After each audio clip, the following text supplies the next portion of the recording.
고난을 극복하는 세 가지 길이란 제목으로 은혜를 나누고자 하는 것입니다. 우리가 세상에 태어나서 고고의 울음소리를 내고 어머니 배총에서 떨어져 나올 그때로부터 시작해서 마지막 숨을 거둘 때까지 고난 없이 사는 사람은 없습니다.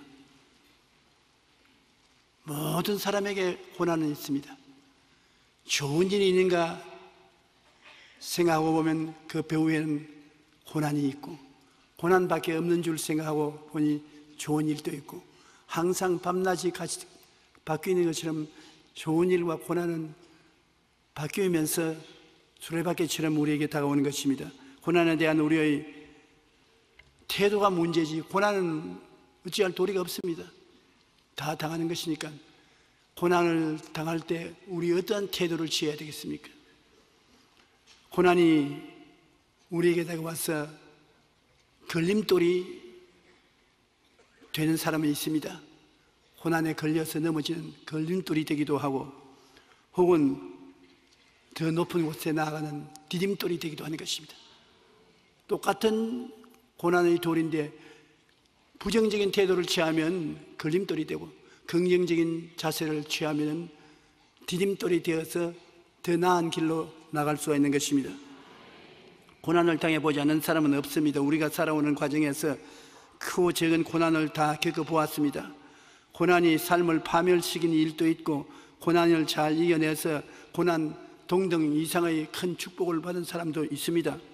고난에 대한 우리의 태도는 대개 세 가지 길이 있습니다. 첫째로 고난에 대한 인본주의적인 태도인데, 이 사람은 하나님을 믿지 않는 사람이 고난을 당할 때 가지는 태도인 것입니다.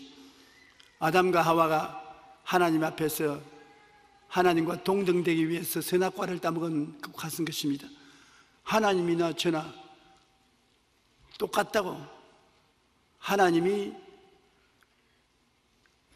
홀로 선과 악을 구별하는 것처럼 저도 홀로 선과 악을 구분하고 살아가겠습니다. 하나님과 동등됨을 취하려고 선악과를 따먹은 아담과 하와와 같이 자기가 자기의 주인이 되어서 사는 사람입니다. 아무 사람 말도 듣지 않습니다. 자기가 좋고 나쁜 것을 결정한다. 인간의 능력으로 고난과 대결하여 이겨도 상처투성이고 지면 패가망신하는 그러한 사람들이 있습니다. 무신론자, 하나님을 믿지 않은 사람, 자기가 자기 주인이 된 사람, 이런 사람은 자기의 능력으로 모든 일을 해결하려고 하다가 패가망신한 사람인 것입니다. 고난을 자기의 이외 타인의 탓으로 돌리고 항상 원망, 불평, 분노, 정죄가 따릅니다. 내가 잘못했다는 말을 하지 않습니다. 하나님을 믿지 않고 자기가 주인이 된 사람은 책임을 다른 사람에게 이제 미루는 것입니다. 왜 선악과를 따먹었냐? 하나님이 지어주신 하와가 먹으라고 하니 내가 따먹었습니다. 그러므로 책임은 내게 있지 않고 하나님이 하와를 만들어서 내게 주었기 때문에 하나님께 있고, 하와가 나를 꾀해서 나를 먹였기 때문에 하와에게 있고, 나는 책임 없습니다. 하와야, 왜 선악과를 먹었냐?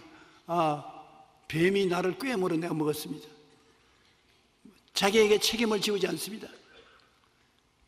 마음이 깨어진 사람은 자기를 뒤돌아보고 자기의 책임을 느끼고 회개하지만은, 그렇지 않은 사람은 다른 사람에게 책임을 다 돌리는 것입니다.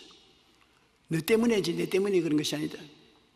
그 때문에가 굉장히 힘든 말입니다. 우리는 고난이 다가올 때 그 고난이 내 때문에 다가오지 않았나 깊이 살펴봐야 되는 것입니다. 잠언서 16장 18절에 교만은 패망의 선봉이요 거만한 마음은 넘어짐의 앞잡이라고, 자기가 아무 일을 하지 않았는데 상대방이 나빠서 그렇다고 교만을 부리면 결국 교만으로 말미암아 자기도 망하게 되는 것입니다. 그러나 예수님을 믿고 구원을 받은 사람이 고난을 당할 때 낮은 단계의 신앙이 있고 높은 단계의 신앙이 있는 것입니다. 고난에 대하여 낮은 단계의 신앙은 하나님 앞에서 고난을 해결하려고 하되 하나님께 맡기는 신앙이 없습니다. 그저 하나님 나를 도와주십시오. 그리고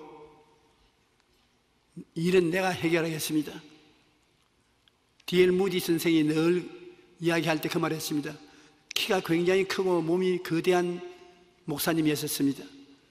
그런데 딸내미를 데리고 얼음을 지치러 가면은 딸내미 손을 자기가 꽉 잡으면 자꾸 손을 틀어버려요. 내가 그럴 수 있는데 왜 아버지가 자꾸 내 손을 잡느냐? 내가 걷는다. 아버지가 붙잡아주면 좋잖냐? 필요 없다. 그래 얼음 위를 걸어가다가 미끄러져서 꽝 엉덩방아를 찍으면 그 다음에는 엉엉 웁니다.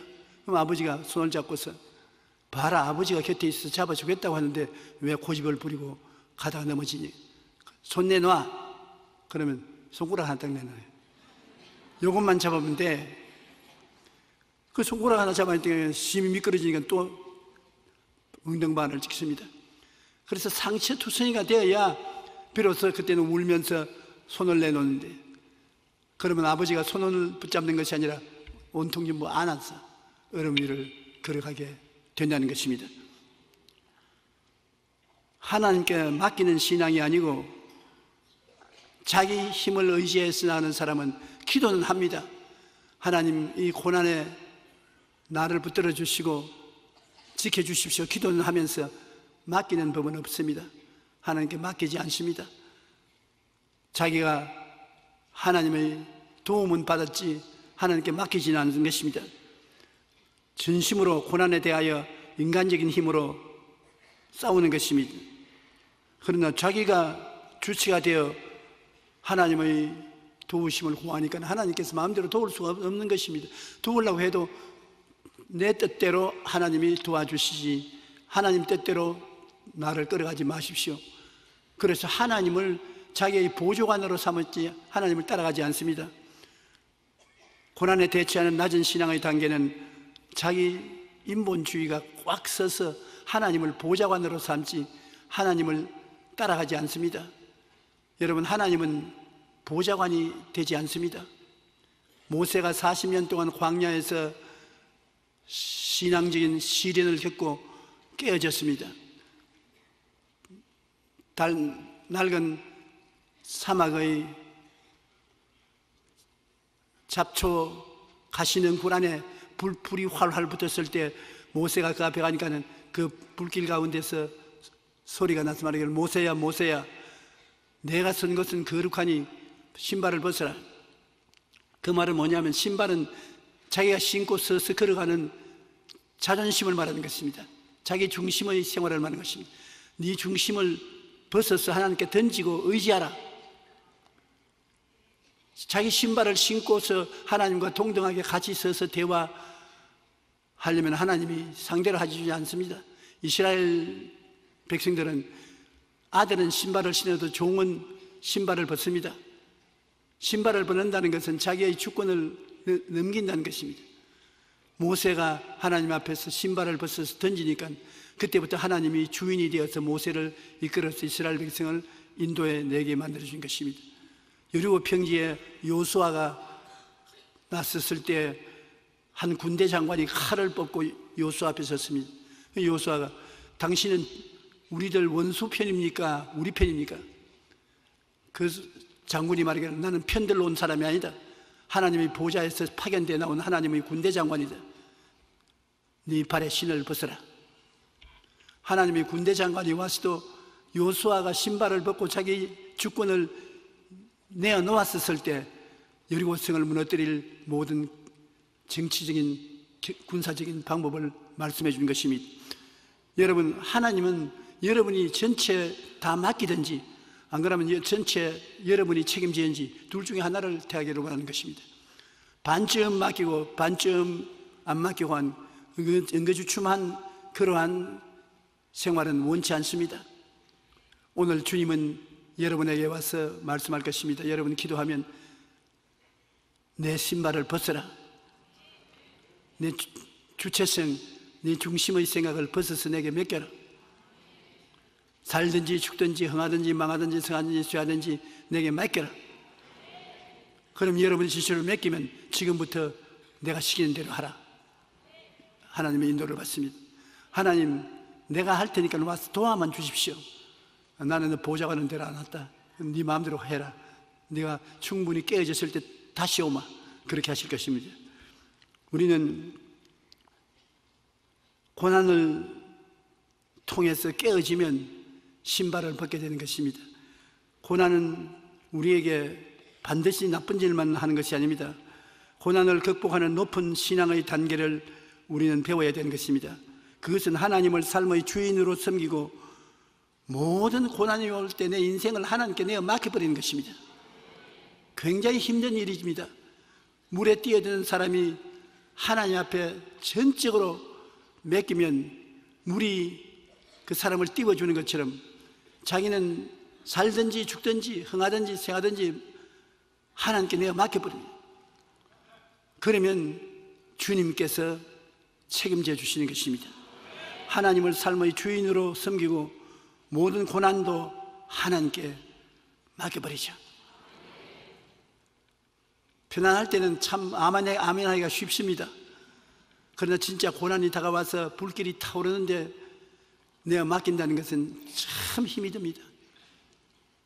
그러나 하나님은 그러한 사람을 택하시는 것입니다. 모세가 300만 이스라엘 백성을 데리고 홍해가에 왔는데 군인도 없고 배도 없고 빈손 들고 있으면서 하나님 앞에 전직 맡길 것이냐, 그렇지 않으면 돌아서서 애국 군대에게 항복할 것이냐 기로했었습니다. 백성들은 다 모세야, 이곳에 우리는 전멸당한다, 돌아서서 애국에게 항복하고 나가자.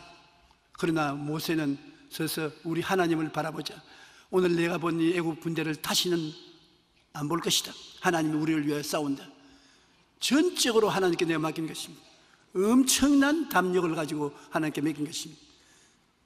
모세는 정말 자기 자존심을 다 벗어버리고 자기 일을 의지하는 모든 지혜와 총명과 모략과 재능과 지식도 벗어버리고 하나님만 바라보고 하나님만 의지하십니다.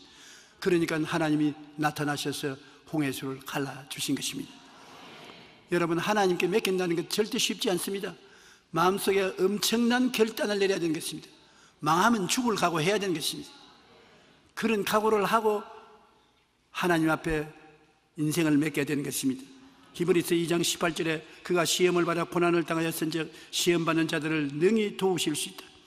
예수님께서 할 수만 있거든 이 잔을 내게서 옮기시옵소서. 하나님께 기도드릴 때 얼마나 십자가 걸머지는 것이 어려웠기 때문에 주님은 하나님께 그 잔을 옮겨달라고 했었습니다. 그러나 하나님이 거부하셨습니다. 그러니까 그 잔을 받아 마셨습니다. 우리 먼저 죽음을 내놓은 예수님이시기 때문에 우리가 고난당할 때 주님의 도움을 구하면 주님이 우리 자신을 내놓을 수 있도록 힘을 주신다고 말씀하고 있는 것입니다. 베드로전서 4장 19절에 하나님의 뜻대로 고난을 받는 자들은 또한 선을 행하는 가운데 그 영혼을 미쁘신 창조주께 이택할지어다. 자기가 선한 일을 선택하고 도모하면서 생명을 하나님께 맡기는, 하나님께서 영혼을 책임져 주신다는 것입니다. 시편 55편 22절에 내 짐을 야훼께 맡기라. 맡기라는 것은 전적 내어 맡기는 것을 말하는 것입니다. 내 짐을 야훼께 맡겨라. 그가 너를 붙드시고 의인의 요동함을 영원히 허락하지 아니하시리로다. 하나님은 맡은 것을 책임져 주시는 것입니다. 우리는 맡은 것을 책임 못 질 때가 많습니다. 하나님은 일단 맡기면 하나님 책임져 주시는 것입니다. 한번 여러분 해보시라고요. 여러분이 어려운 고비에 당했을 때 하나님께 전적으로 맡겨버려요. 살든지 죽든지 흥하든지 망하든지 성하든지 쇠하든지 하나님은 바라볼 때 하나님은 책임을 져 주시는 것입니다. 고난을 극복하는 높은 단계의 신앙에는 항상 고난이 다가오면 마귀가 그 앞에 서서 춤을 추고 야단 법석을 하더라도 우리 믿는 사람은 그 고난의 배후에는 하나님이 계시다는 것을 알아야 되는 것입니다. 고난조차도 우리에게 유익되게 하시지 손해되게 안 한다는 것입니다. 하나님께서는 원수의 목전에서 내게 상을 베풀어치고 기름으로 머리에 발라 잔이 넘치게 하시는 하나님이시겠습니다. 그러므로 고난이 다가오면 우리에게는 고난과 마귀가 보이지만은 한 단계 더 멀리 바라보면 하나님이 고난을 이용해서 우리에게 유익되게 만들어 주신다는 것을 알아야 되는 것입니다. 로마서 8장 28절에 보면 우리가 알거니와 하나님을 사랑하는 자 곧 그 뜻대로 부르심을 입은 자들에게는 모든 것이 합력하여 선을 이루나니라. 모든 것이 합력하여, 좋은 일 어려운 일 합력하여 선을 이룬다. 그러므로 고난은 동등 혹은 그 이상의 축복을 반드시 가져오도록 하나님이 섭리하시는 것입니다. 고난이 크면 큰 만큼 영광도 다가오고, 고난이 적으면 적은 만큼 하나님의 은총도 다가온다는 것입니다. 고난은 하나님을 의지하는 사람에게는 무의미하게 왔다가 지나가지 않는다는 것입니다. 반드시 고난은 동등 혹은 그 이상의 축복을 가져오는 것입니다. 고난이 겉으로 볼 때는 굉장한 손해를 가져오는 것 같지만 하나님을 의지하고 멀리서 바라보면 굉장한 유익으로 변화될 수 있다는 것입니다. 사도 바울 선생은 고린도후서 12장 7절로 9절에 여러 계시를 받은 것이 지극히 크므로 너무 자만하지 않게 하시려고 내 육체에 가시고 사탄의 사자를 주셨으니 이는 나를 쳐서 너무 자만하지 않게 하셨음이라. 이것이 내게서 떠나게 하기 위하여 내가 3번 주께 간구하였더니, 바울 선생이 얼마나 계시를 하나님께로부터 많이 받고 사람으로서 셋째 하늘까지 올라가서 하나님과 대화한 사람입니다. 사람이니까 교만해지지 않을 수 없습니다. 내가 그래도 셋째 하늘까지 올라갔다 온 사람인데 무슨 잔소리냐. 교만해질 수 있으니까 하나님께서 사탄의 사자를 보내서 가시채처럼 몸을 찌르게 했습니다. 바울 선생은 몸에 지병을 가지고 있었습니다. 굉장히 고통스럽고 괴로웠었습니다. 그 병이 떠나기 위해서 3번 기도했으니, 바울 같은 위대한 신앙인이 3번 엎드려서 하나님께 기도했으니 얼마나 깊은 기도를 했겠습니까? 하나님께서 말씀하기를 내가 너무나 내게 은혜를 많이 받았기 때문에 교만해지지 아니할 수 없다. 그러므로 이 가시채를 보내어서 사탄이 너를 괴롭힘으로 교만하지 않게 만들기 위해서 그렇게 했다고 대답을 해 주셨습니다. 내게 이르시기를 내 은혜가 내게 족하도다. 이는 내 능력이 약한 데서 온전하여 짐이라 신지라. 그러므로 도리어 크게 기뻐함으로 나 여러 약한 것들에 대하여 자랑하리니 이는 그리스도의 능력이 내게 머물게 하려 함이라. 하나님이 고난을 보내어서 나로 약하게 만들므로 더욱 하나님께 의지하고 더욱 하나님께 바라보기 위해서 하나님이 사용하는 귀한 그릇이 되게 만들기 위해서 그랬다고 하나님 대답하시므로, 고난이 오히려 자기에게는 그 말을 듣고 난 다음 고맙겠는 게, 고난 때문에 내가 더 많은 은혜를 받고 더 큰 능력과 계시가 오는 것이니까 오히려 하나님 더 많은 고난을 주시도 좋습니다. 내가 하나님의 은혜와 하나님의 축복을 누리기 위해서 받는 고난이라면 상관하지 않습니다. 하나님께 겸비하게 낮아질 수가 있는 것입니다. 여러분에게 어려운 고난이 다가오면 반드시 고난이 여러분에게 괴로움만 주는 것이 아니라 여러분에게 길을 가르쳐 주기도 하는 것입니다. 무슨 길이냐? 금식 기도해라. 고난이 내게 다가와서 괴로우면 고난만 다가오는 것이 아니라 반드시 고난 없을 때는 내게 아무 말해봐도 소용이 없는데 고난이 다가오면 금식 기도해라. 금식 기도를 하다니죠. 오살리 기도원으로 가라. 그래서 금식 기도를 하게 되고 고함을 쳐 하나님께 부르짖기도 하고 헌신적인 기도를 하게 되는 것입니다. 편안하면 금식 기도하고 기도원에 가서 철야기도 하고 하지 않습니다. 그렇게 하는 사람은 좀처럼 없습니다. 고난에 고통을 당하면 고난을 이기기 위해서 그렇게 기도하게 되는 것입니다. 그러므로 고난의 배후에는 하나님이 가지고 계신 신령한 뜻이 있습니다. 우리는 고난이 다가올 때 하나님이 이 고난을 통해서 나에게 무슨 말씀을 하시려는가, 거기서 귀를 기울여야 되는 것입니다. 아무 의미 없는 고난은 없습니다. 반드시 예수 믿는 사람에게는 고난은 의미가 있습니다. 의미 없는 고난이 여러분을 괴롭히지 못하게 하는 것입니다. 우리가 고난이 다가오면 제일 먼저 생각해 볼 것은 내가 하나님께 불순종해서 징계를 받는 것이 아닌가, 그 생각을 해야 되는 것입니다. 부모에게 잘못하면 부모가 꾸짖지 않습니까? 옛날에 우리 어릴 때는 우리 어머니 부적갱이가 징계의 채찍입니다. 돌아가서 부엌 앞에서 부적갱이로 장다리를 얻어맞았던 기억이 나는 것입니다. 하나님의 뜻을 알려고 할 때 하나님이 이것은 네가 받아야 될 징계라고 하면은 회개하고 우리가 변화될 수가 있는 것입니다. 히브리서 12장 8절로 10절에 징계는 다 받는 것이거늘 너희에게 없으면 사생자여 친아들이 아니니라. 또 우리 육신의 아버지가 우리를 징계하여도 공경하였거든 하물며 모든 영의 아버지께 더욱 복종하며 살려하지 않겠느냐. 아버지가 너희들 잘 때라고 징계하는데 영의 아버지가 영원히 잘 때라고 징계하지 않겠느냐는 것입니다. 그들은 잠시 자기의 뜻대로 우리를 징계하였거니와 오직 하나님은 우리의 유익을 위하여 그의 거룩하심에 참여하게 하시느니라. 무릇 징계가 당시에는 즐거워 보이지 않고 슬퍼 보이나 후에 그로 말미암아 연단받은 자들은 의와 평강의 열매를 맺느니라. 하나님께서는 훗날에 의롭게 되고 더 평강한 열매를 맺을 수 있는 사람이 되고 인격적으로 존경받는 사람이 되기 위해서 채찍을 들어 때리고 몽둥이로 종아리를 때린다는 것입니다. 징계는 우리가 그를 통해서 회개하고 변화받기 위해서 주는 징계라는 것입니다. 징계를 안 받는 사람은 없습니다. 학교에 가서 공부할 때도 선생님에게 징계를 받아야 교육이 되는 것입니다. 요사이나 학교에서 선생님이 징계를 못한대요. 학생이 선생님에게 막 달라들기 때문에 징계를 못하는데, 우리가 학교 다닐 때는 선생님이 당연히 징계하면 벌벌 떨고 꿀 앉습니다. 제가 중학교 공부할 때는 중학교에 우리 영어 담당 선생님이 있었는데 그 선생님의 이름이 콩코드입니다. 콩코드라는 것은 문장에 시차가 같도록 만드는 것을 콩코드라는데, 이만한 대나무 장대를 어깨에 걸머쥐고 이제 교실에 들어왔어요.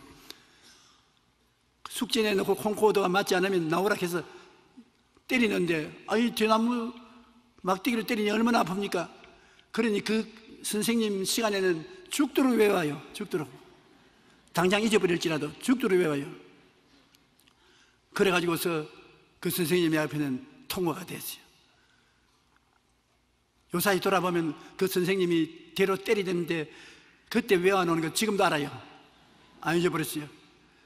징계는 좋은 것입니다. 여러분에게 발전을 할 수 있고 향상을 할 수 있게 만드는 것이므로 하나님께서 징계로서 어려움을 주실 때는 회개하고 도와달라고 하면 평강의 열매를 맺도록 도와주는 것입니다. 욥기 5장 11절에 볼지어다 하나님께 징계받는 자에게는 복이 있나니 그런즉 너는 전능자의 징계를 없이 여기지 말라. 우리에게 하나님이 징계가 데려와서 고통 다가올 때 없이 여기지 말고 그 징계를 받아들여서 변화받기를 구하면 내게 큰 유익이 다가온다는 것입니다. 그러므로 징계를 없이 여기지 말라고 말하는 것입니다. 또한 우리가 하나님께로부터 매를 맞을 때 하나님은 회개하라고 때리는 것입니다. 이 세상에 온전히 다 의롭게 사는 사람은 없습니다. 죄를 짓지 않고 의만 행하는 사람은 없습니다. 모든 사람이 죄를 지었으니 하나님의 영광에 이르지 못합니다. 야훼는 마음이 상한 자를 가까이 하시고 충심으로 통회하는 자를 구원하는도다. 의인은 고난이 많으나 야훼께서 그의 모든 고난에서 건지시는도다. 많은 고난이 있으나 하나님은 고난에서 건지기도 하시고, 고난을 당하는 이유가 잘못해서 당하면 징계를 내리시고 회개하도록 꾸짖는 것입니다. 우리가 매를 맞을 때 회개를 합니다. 평안할 때 좀처럼 회개하기가 곤란합니다. 고난은 아플 때 회개하고 변화를 받으려고 애를 많이 쓰게 되는 것입니다. 주님께서는 여러분 신앙이 자랄 때 더 고난을 주셔서 회개케 하는 것입니다. 고난이 없으면 자라는 것이 끝인 것을 말하는 것입니다. 그러나 고난이 있으면 하나님이 아직까지도 인격적으로 변화하기라고 회개를 시키는 것이므로 오히려 장성하게 된 것을 기쁘게 생각해야 되는 것입니다. 요엘서 2장 13절에 너희는 옷을 찢지 말고 마음을 찢고 너희 하나님 야훼께로 돌아올지어다. 하나님은 은혜로우시며 자비로우시며 노하기를 더디하시며 인애가 크시사 뜻을 돌이켜 재앙을 내리지 아니하시나라. 재앙을 안 내리기 위해서 재앙 오기 전에 변화를 받으라는 것입니다. 비가 와서 언덕이 무너지기 전에 복구하고 수리하라는 것입니다. 우리 인격적으로 무너지게 된 것을 회개하고 수리해 놓으면 어려움이 있다고 하도 극복할 수 있다는 것입니다. 그러므로 회개하기 위해서 고난을 통해서 우리에게 깨닫게 해주시는 것입니다. 하나님은 고난을 통해서 또한 인내의 훈련을 하여 주시는 것입니다. 우리가 무엇인지 참지 못하면 이기지 못합니다.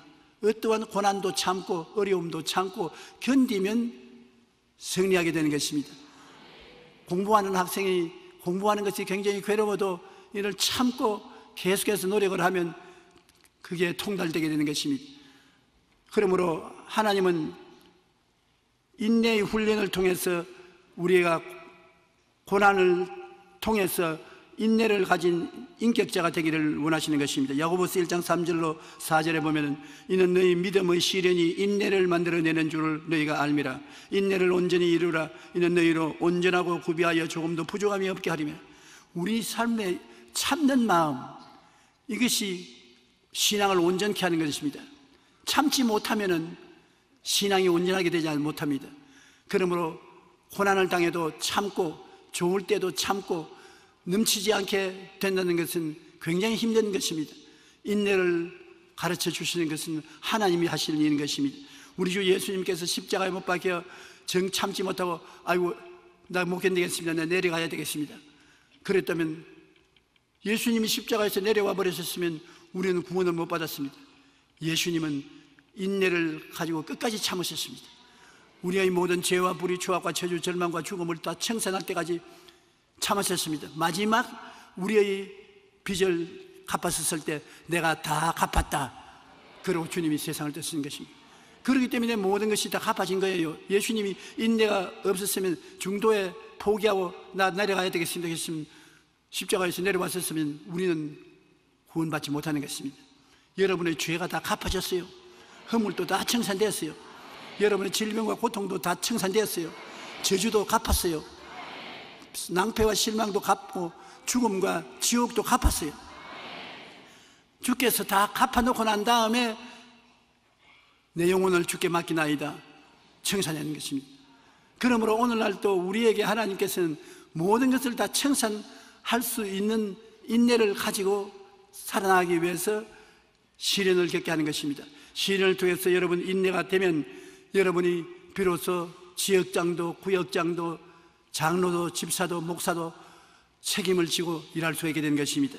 책임자는 온전히 구비하여 모자람이 없게 되기 위해서 인내해야 되는 것입니다. 인내 없이 성격이 급한 사람은 하나님의 일을 할 수가 없는 것입니다. 인내하는 자가 복이 되는 것입니다. 그 다음엔 신앙이 강해지기 위해서는 시련을 겪어야 되는 것입니다. 요사이 소련 소치 땅에서 올림픽 하고 있지 않습니까? 그 올림픽 때문에 잠을 못 자는 우리 성도들이 많아요. 그런데 그 올림픽 하면 단거리 선수들이 뛰는 것, 그렇지 않으면 올림픽 거기에서 그 춤을 춘다 합니까? 뭐라고 말합니까? 그거 볼 때 얼마나 다리의 힘줄이 강한지 몰라요. 그 다리에 힘이 그렇게 붙어야 단거리도 뛰고 장거리도 뛰고 하는데 그 힘이 하루 만에 붙습니까? 하루 만에 힘이 생기지 않아요. 꾸준하게 열심히 해야 되는 것입니다. 제가 병원에 신체 검사하러 가면 저희 담당 의사 선생님이 항상 날 보고 다리에 힘을 실으십시오, 다리에 힘을 기르십시오. 그래요. 다리에 힘을 어떻게 기릅니까? 매일 만보를 걷든지 안 그러면 아령을 들고 세수하고 난 다음 이걸 매일같이 하십시오. 왜 그렇게 해야 되겠냐? 사람은 다리에서 힘이 생기고 다리에서 힘이 빠집니다. 다리에 근육이 힘이 빠지면 저항력이 없어서 다른 병도 다 걸립니다. 그러고 난 다음 나하고 같이 서서 언제 나를 밀어서 자기가 뒷걸음질지 내가 뒷걸음질지 보자고. 근데 지금은 자기가 뒷걸음질 치지요. 왜냐하면 아직 내가 젊은 사람이니까.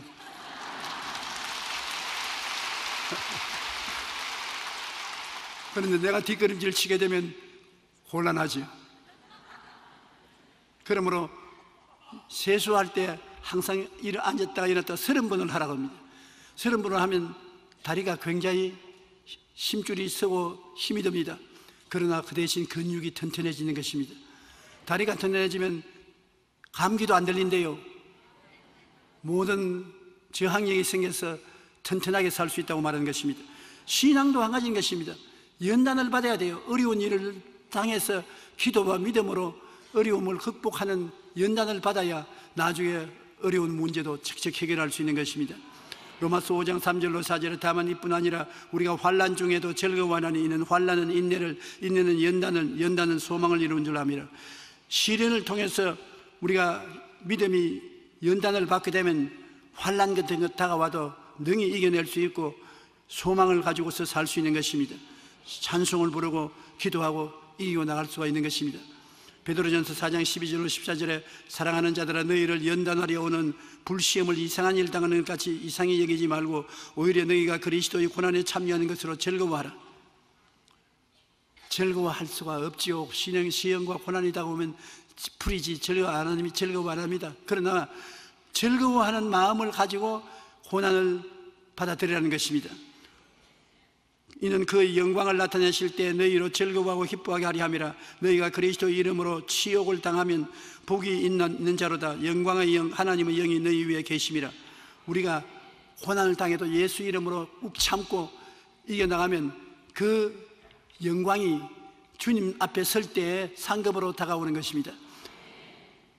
마음에 우리가 고난을 참는다는 것은 신앙이 그만큼 자란 것을 볼 수 있는 것입니다. 조금만 일만 해도 성을 내고 화를 내고 발버둥을 치고 하면 그건 신앙이 자라지 않은 것입니다. 우리가 세상에 살면서 예수 그리스도 안에서 신앙의 연단을 받으면 많은 은구설, 근구설, 영적인 구설을 마음속에 보배를 맺게 되는 것입니다. 우리가 시장에 가서 보면 진주 있지 않습니까? 진주가 아름다운데 그 파란 색깔이 흰 색깔에 섞여서 나는 거 보면 굉장히 아름답게 보이는데 진주가 어떻게 해서 만들어지냐? 자연적으로 진주가 만들어지지 않습니다. 진주는 광물성 보석과는 달리 생명체가 만들어주는 보석인데 진주 조개 혀 밑에 모래알을 넣어주면 혀를 깔아먹으니까 나쁘지 않아요. 그러니까 혀에서 물질이 나와서 그 모래알을 감싸요. 자꾸 감싸니 나중에는 동글동글하고 아름다운 영롱한 진주가 되어서 진주 조개 혀 밑에 저렇게 되어서 나를 바라보는 것입니다.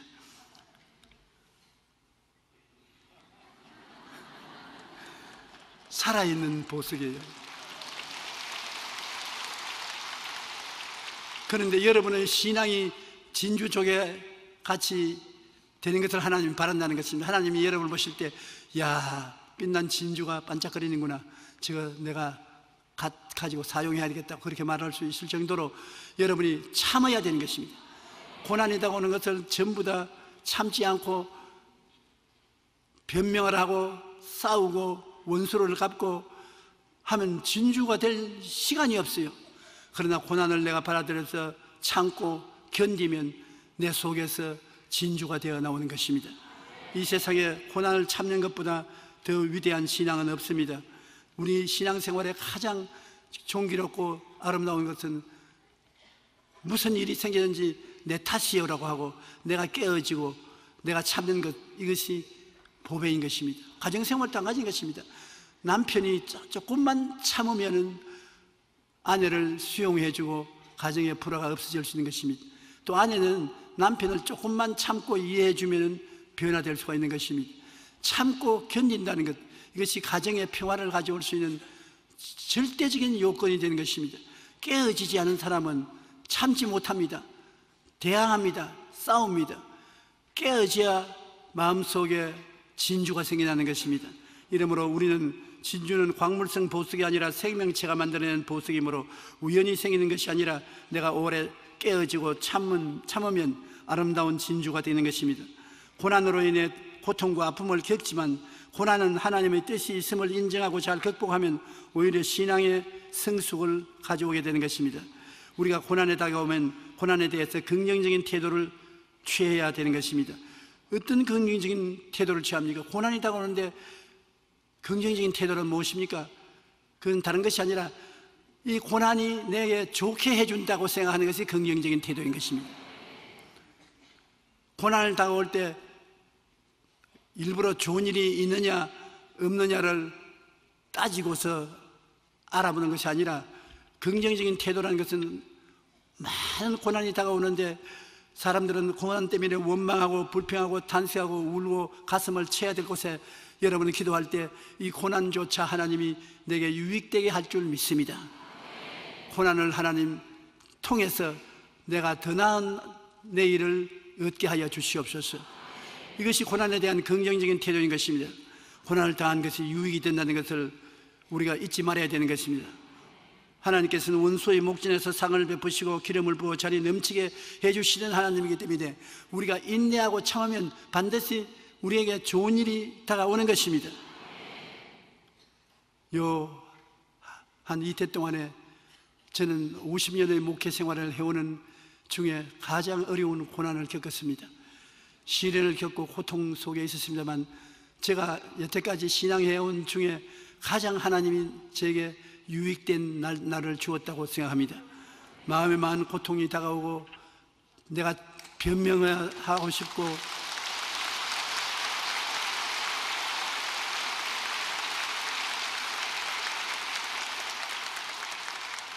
사람이니까 대항하고 싶고 복수를 하고 싶고 여러 가지 착잡한 잘못된 생각들이 마음에 많이 떠올랐었습니다.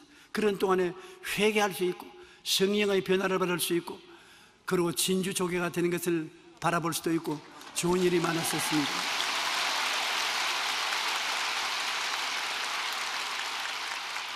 제가 고난을 당하는 동안에 우리 성도 여러분들께서 저를 위해서 많이 기도해 주신 것을 제가 알고 있습니다. 여러분의 기도가 저를 사람으로 만들고 주의 종으로 만들어 주신 것을 감사하게 생각하는 것입니다.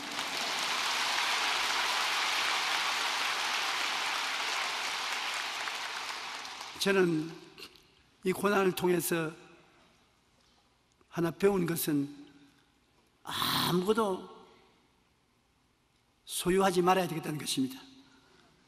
내 마음속에 오늘이라도 하나님이 부르시면 주의 나라에 갈 것인데 지위도 명예도 권세도 돈도 건강 이외에는 더 이상 바라는 것이 없습니다.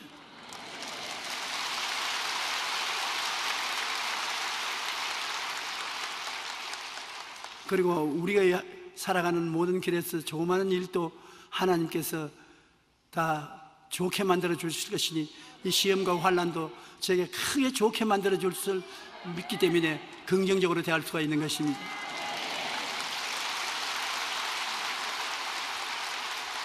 사람은 자기 혼자 힘으로 아무것도 할 수가 없습니다. 여러분, 우리 당회장으로 들어온 이영훈 목사 좋은 사람입니다. 제가 어릴 때부터 보고 길러온 사람인데 성격이 착하고 좋은 사람입니다. 아무리 좋은 사람이라도 자기 혼자 힘으로는 안 돼요. 여러분이 기도해 줘야 되는 것입니다. 그러므로 기도를 많이 해 주시고 또 선배된 제가 끌어줘야 되는 것입니다. 독불장군은 없습니다. 그럼 여러분께서 우리 당회장을 잘 위해서 기도해 주고 제가 선배로서 잘 끌어주어서 훌륭한 주의 종이 되고 한국을 세계에 나타내는 일꾼이 되게 만들어 주십시다.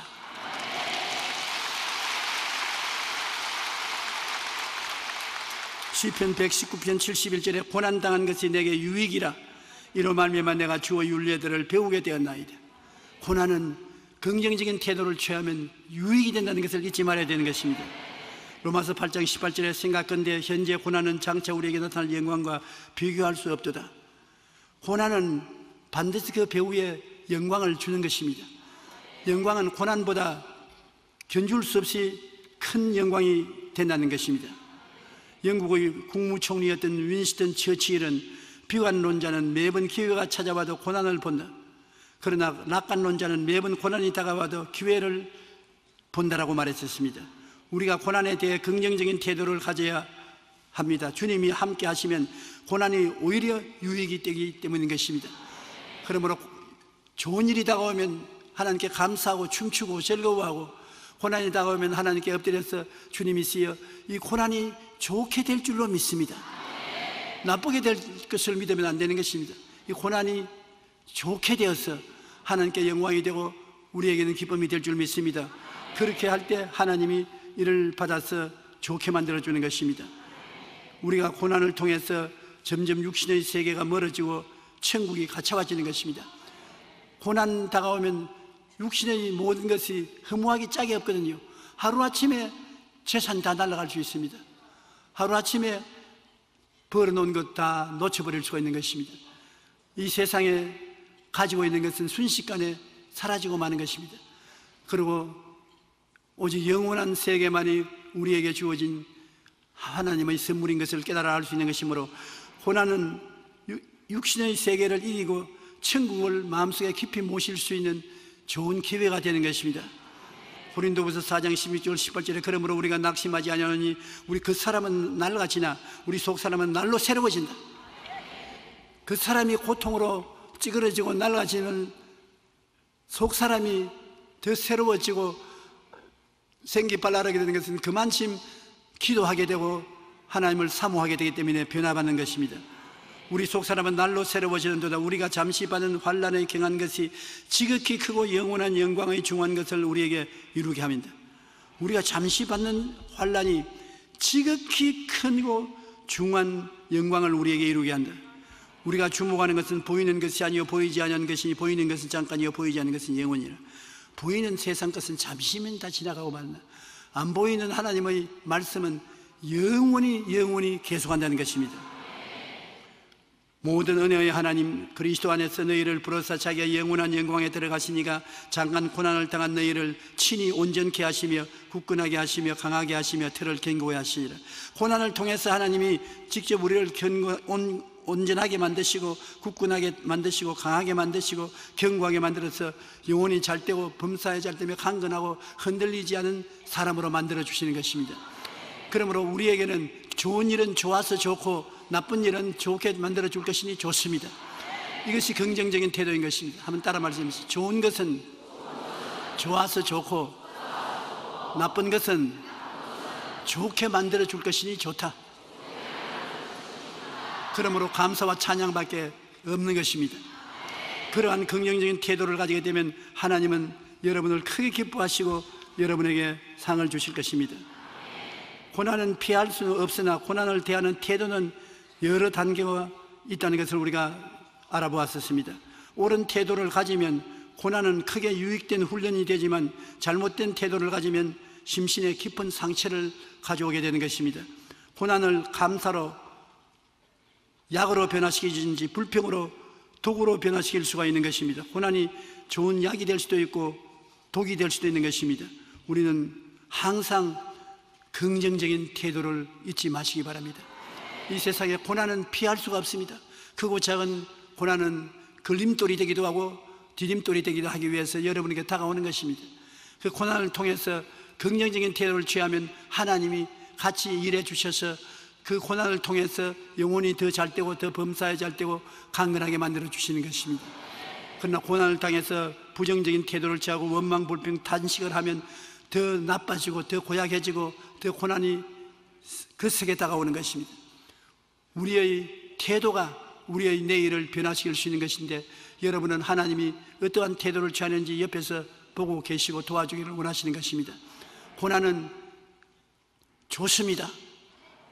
좋은 것을 가져오기 위해서 인격적으로 연단해 주시고 징계해 주시고 강하게 만들어 주시는 것입니다. 그러므로 어떠한 고난도 두려워하지 마십시오. 하나님께서는 긍정적인 태도를 취하는 사람을 통해서 좋게 만들어 주시는 것입니다. 고난은 좋은 것입니다. 좋은 것은 더 좋은 것입니다.